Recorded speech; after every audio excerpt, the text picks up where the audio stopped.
বাংলাদেশের নাগরিক হিসেবে একজন স্বাধীন নাগরিক হিসেবে আমরা চলাফেরা করতে চাই।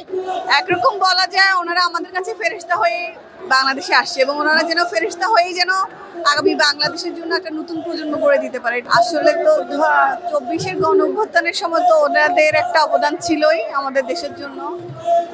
ওনাদের অবদানের কারণে আমরা হাসিনা মুক্ত একটা দেশ পেয়েছি।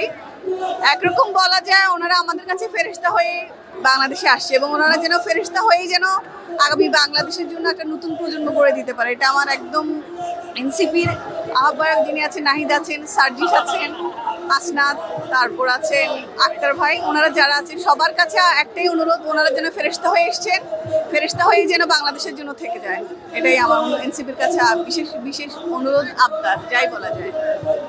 বাংলাদেশের নাগরিক হিসেবে একজন স্বাধীন নাগরিক হিসেবে আমরা চলাফেরা করতে চাই। আমরা স্বাধীন বাংলাদেশ চাই, আমরা একটা নতুন দেশ চাই, নতুন একটা শান্তিমূলক দেশ চাই। আমরা এই শান্তি দেশের জন্য আমরা আন্দোলন করছি, এখনো করব, আরো ভবিষ্যতে প্রয়োজন হলে আরো করব। কোনো আমরা বৈষম্য চাই না, আমরা চাই শান্তি। আর এই শান্তির জন্য আজকে আমাদের এখানে আসা হয়েছে, যতটুকু হওয়ার হয়েছে, কিন্তু আমরা চাই আরো কিছু হোক, আমাদের ভবিষ্যতে আরো কিছু ভালো হবে। এটা এই আশাটা নিয়ে আমরা এখানে আজকে আমাদের আসা।